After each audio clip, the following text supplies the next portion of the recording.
비 오는 날 우산 없이 어떻게 다니냐고요? 하지만 불과 100년 전만 해도 조선 사람들은 우산을 쓰면 공격당했습니다.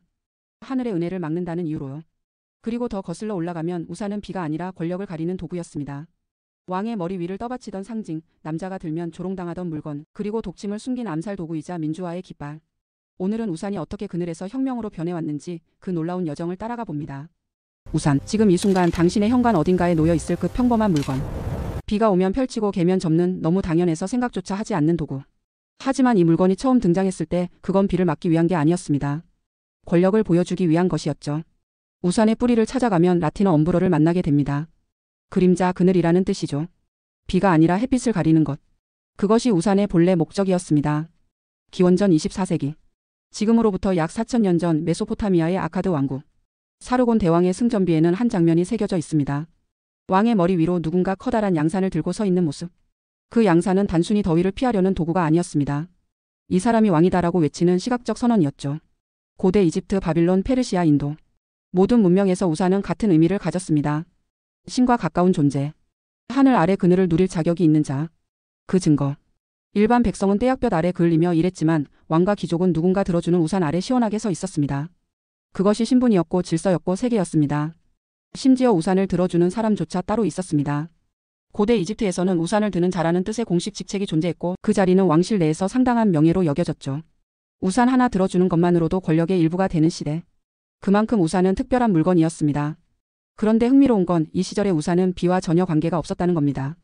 비는 그냥 맞으면 그만이었어요. 중요한 건 햇빛 아래에서 누가 그늘을 가질 수 있는가였습니다. 왜냐하면 그건 단순한 편의가 아니라 존재의 증명이었으니까요. 그리고 이 전통은 놀랍게도 조선에까지 이어집니다. 다만 조금 다른 방식으로. 조선에서도 우산은 있었습니다. 정확히는 일산이라 불리는 햇빛을 가리는 양산이었죠. 하지만 이건 오직 왕과 고위 관료만 쓸 수 있었습니다. 왕이 행차할 때 머리 위를 따라다니던 붉은 일산. 그건 권위의 상징이자 하늘의 아들이라는 표식이었습니다. 그런데 여기서 한 가지 의문이 생깁니다. 그럼 비 오는 날엔 어떻게 했을까? 놀랍게도 조선 사람들은 비를 막지 않았습니다. 아니, 정확히는 막을 수 없었습니다. 왜냐하면 비는 하늘이 내리는 은혜였으니까요. 농경 사회에서 비는 곧 생명이었습니다. 곡식을 키우고 땅을 적시고 백성을 먹여 살리는 축복. 그런 비를 막는다는 건 하늘의 뜻을 거스르는 불경으로 여겨졌습니다. 그래서 비가 오면 조선 사람들은 도롱이를 입거나 쓰개치마를 뒤집어 썼습니다. 비를 막는 게 아니라 함께 맞으면서 젖지 않는 방식이었죠. 이게 얼마나 깊이 뿌리박힌 근기였는지 놀라운 기록이 하나 있습니다. 개화기 시절 외국인 선교사들이 조선에 들어왔습니다. 그들은 당연히 비 오는 날 우산을 썼죠. 그런데 길을 가다가 백성들에게 공격을 당했습니다. 하늘의 은혜를 막는다. 비를 거스른다. 돌이 날아오고 욕설이 쏟아졌습니다. 이 이야기는 독립신문에 실제로 기록되어 있습니다. 우산을 쓴다는 이유만으로 공격당하는 시대.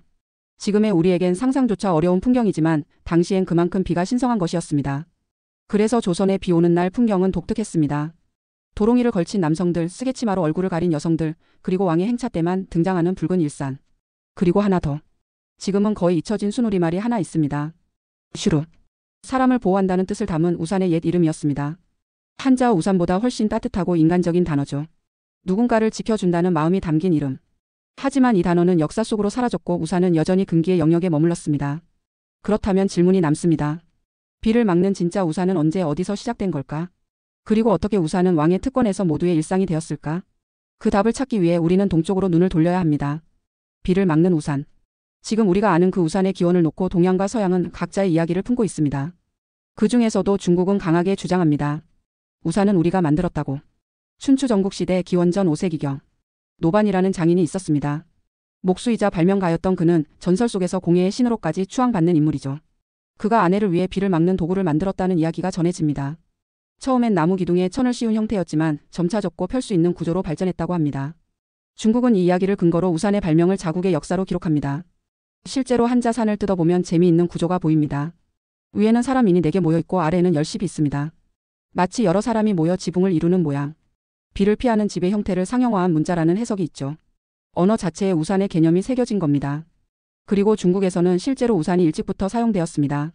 한나라 시대의 무덤 벽화에는 우산을 든 사람들이 등장하고 송나라 때는 기름 종이를 발라 방수 처리한 우산이 유행했습니다. 비단으로 만든 고급 우산부터 대나무와 종이로 만든 서민용 우산까지. 동양에서 우산은 이미 실용적인 도구로 자리 잡고 있었습니다. 하지만 여전히 그건 모두의 물건은 아니었습니다. 조선처럼 종교적 금기가 있진 않았지만 우산은 여전히 계급의 상징이었습니다. 비단 우산은 귀족의 것, 기름종이 우산은 부유한 상인의 것. 가난한 이들은 여전히 삿갓을 쓰거나 그냥 비를 맞았습니다. 그리고 이 풍경은 서양에서도 크게 다르지 않았습니다. 유럽에서 우산이 본격적으로 등장한 건 17세기 무렵입니다.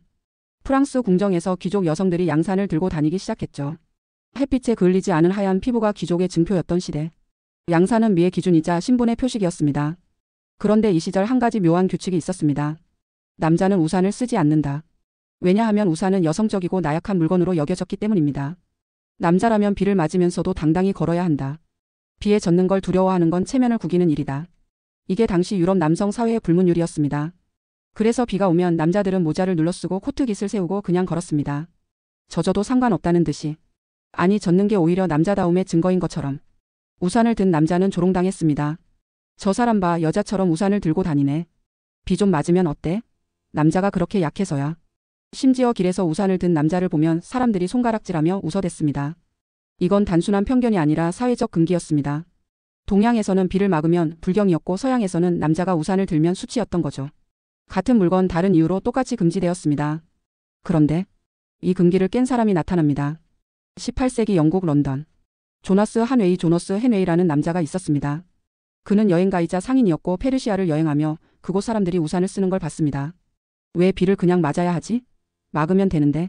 너무나 합리적인 생각이었습니다. 그래서 그는 런던으로 돌아와 비 오는 날 우산을 들고 거리를 걸었습니다. 사람들은 웃었습니다. 저 남자 좀 봐, 우산을 들고 다니네. 여자도 아니고 저게 뭐 하는 짓이야? 마차 몰이꾼들은 더 심했습니다. 왜냐하면 그들의 주요 고객이 비 오는 날 마차를 타는 사람들이었거든요. 우산이 퍼지면 사람들이 비를 피하려고 마차를 덜 탈 거라고 생각한 겁니다. 그래서 마차꾼들은 한웨이를 보면 일부러 물웅덩이를 밟아 물을 튀기거나 욕을 퍼부었습니다. 하지만 한웨이는 멈추지 않았습니다. 비가 오면 우산을 들고 사람들이 웃어도 우산을 들고 마차꾼들이 욕해도 우산을 들고 30년 동안 그는 꺾이지 않았습니다.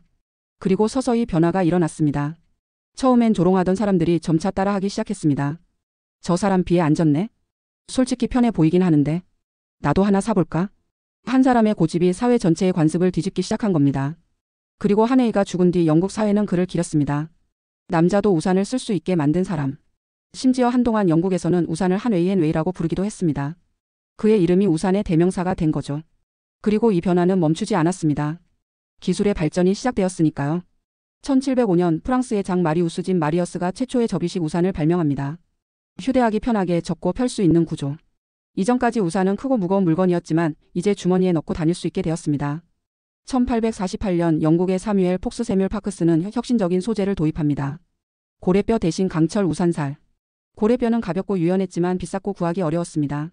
강철은 저렴하고 대량 생산이 가능했죠. 이 발명으로 우산의 가격이 급격히 떨어졌습니다. 이제 귀족만이 아니라 일반 시민도 우산을 살 수 있게 된 겁니다. 1851년 윌리엄 생스턴은 더 나아갑니다. 무거운 캔버스 대신 가벼운 천을 사용한 우산. 이제 우산은 정말로 누구나 들고 다닐 수 있는 일상의 도구가 되었습니다. 그리고 이 흐름은 조선에도 밀려 들어왔습니다. 개화기 서양 문물이 조선에 들어오기 시작했습니다. 그중 하나가 바로 우산이었죠. 처음엔 여전히 거부감이 있었습니다.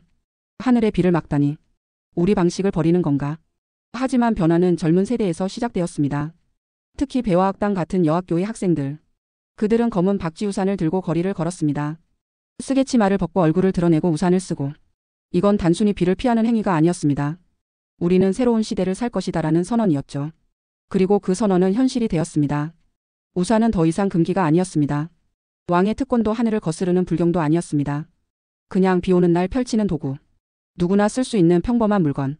하지만 이 평범함이 완성되기까지 수천 년의 시간과 수많은 사람들의 도전이 필요했습니다. 그리고 우산의 이야기는 여기서 끝나지 않습니다. 왜냐하면 우산은 때로 무기가 되고 때로 혁명의 상징이 되었으니까요. 우산은 이제 일상이 되었습니다. 누구나 들고 다니는 평범한 물건. 비를 막아주는 고마운 도구. 하지만 바로 그 평범함 때문에 우산은 또 다른 가능성을 품게 됩니다.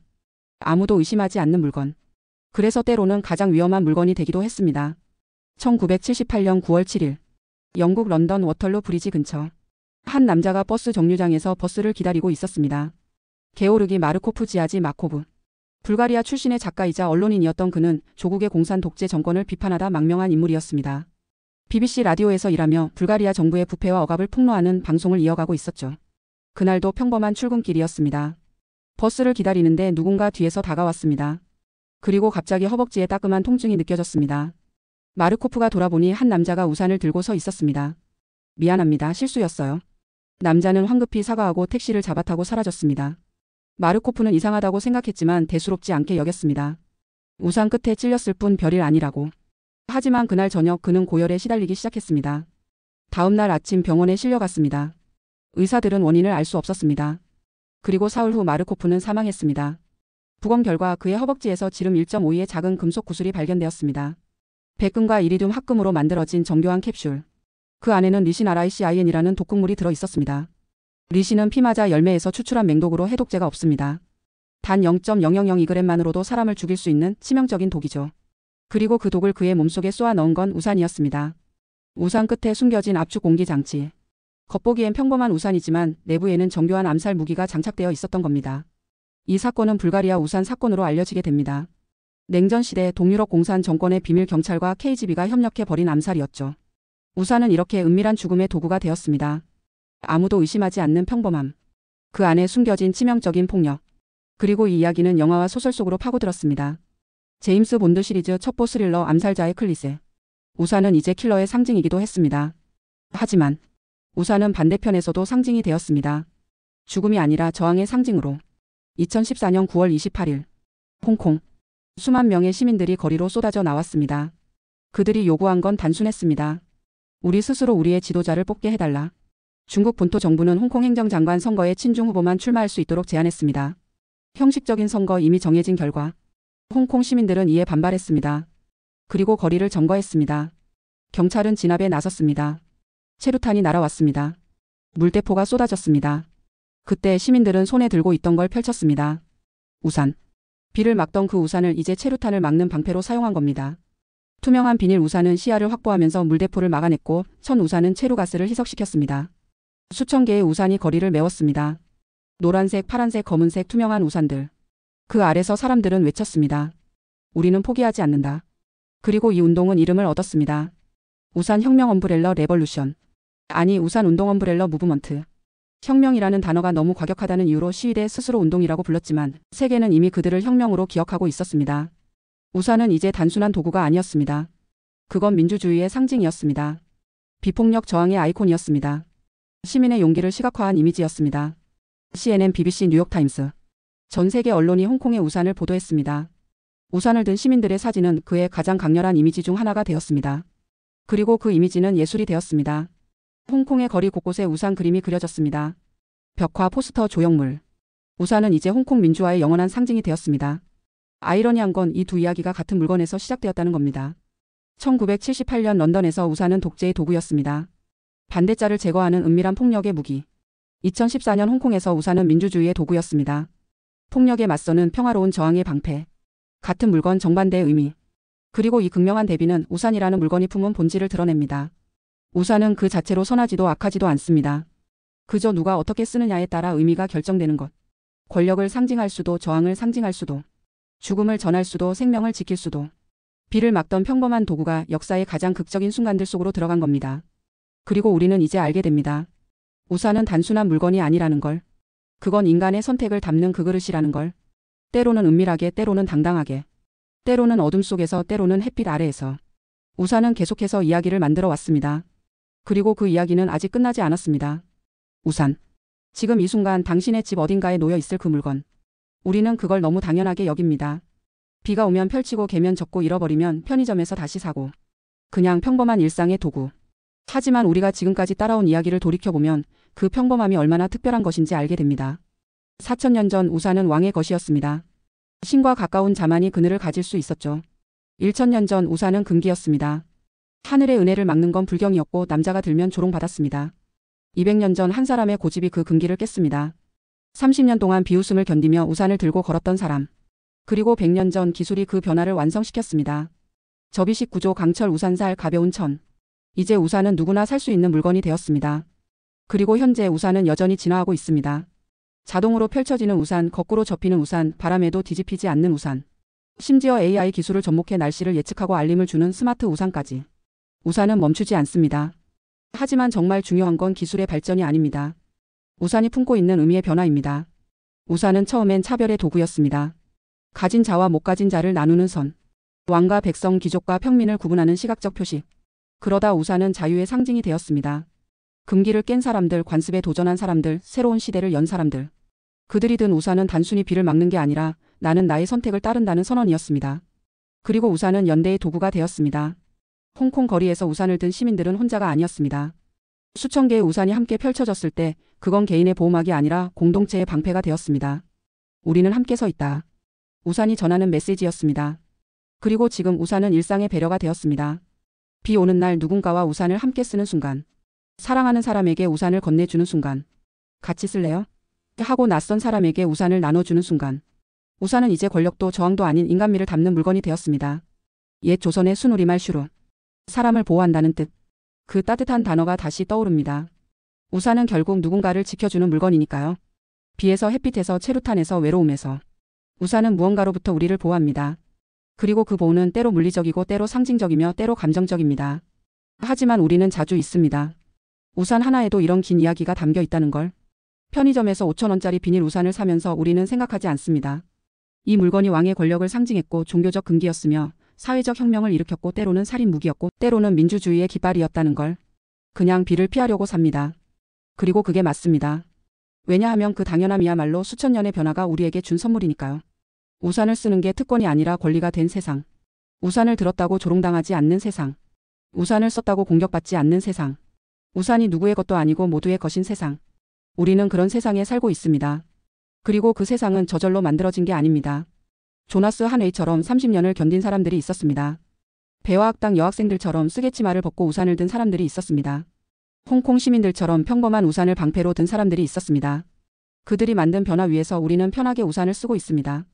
그래서 우산은 단순한 물건이 아닙니다. 역사를 담은 물건입니다. 선택을 담은 물건입니다. 인간을 담은 물건입니다. 우리가 어디서 왔고 무엇을 이겨냈고 어떻게 변해왔는지. 그 모든 이야기가 우산 한 자루 안에 접혀 있습니다. 그리고 다음에 비가 올 때 우산을 펼치는 순간. 잠깐이라도 생각해 볼 수 있습니다. 이 평범한 순간이 얼마나 많은 사람들의 용기와 고집과 혁신 위에 세워진 것인지. 우산을 든다는 건 단순히 비를 피하는 게 아니라 수천 년의 이야기를 함께 든다는 것이니까요. 비가 옵니다. 당신은 현관에서 우산을 집어듭니다. 별 생각 없이 자연스럽게. 그리고 문을 열고 나갑니다. 우산을 펼칩니다. 빗방울이 우산에 부딪히는 소리. 톡톡톡. 그 소리 속에는 4,000년의 시간이 담겨 있습니다. 사르곤 대왕의 양산. 조선 백성의 도롱이. 조나스 한웨이의 30년. 배화학당 여학생들의 박쥐우산. 홍콩 시민들의 투명한 방패. 그 모든 순간들이 지금 당신의 손끝에 닿아 있습니다. 우산은 이제 더 이상 특별하지 않습니다. 왕의 상징도 금기도 혁명도 아닙니다. 그냥 비를 피하는 도구. 하지만 바로 그 평범함이야말로 가장 특별한 것입니다. 왜냐하면 그 평범함은 수많은 사람들이 싸워서 얻어낸 자유이니까요. 우산 하나에도 이렇게 긴 이야기가 숨어 있습니다. 우리가 매일 쓰는 물건들. 핸드폰, 안경, 신발, 시계, 포크. 그 모든 것들에도 분명 이런 이야기들이 있을 겁니다. 누군가의 발명, 누군가의 도전, 누군가의 희생. 그리고 그것들이 모여서 지금 우리의 당연한 일상을 만들었습니다. 그러니 가끔은 멈춰 서서 생각해 볼 수 있습니다. 이 평범한 순간이 얼마나 많은 이야기 위에 세워진 것인지. 비 오는 날 우산을 펼치는 그 순간이 얼마나 많은 시간과 사람들을 거쳐온 것인지. 우산은 비를 막아줍니다. 그리고 그 아래에서 우리는 걸어갑니다. 과거에서 현재로, 현재에서 미래로. 수천 년의 이야기를 품은 채.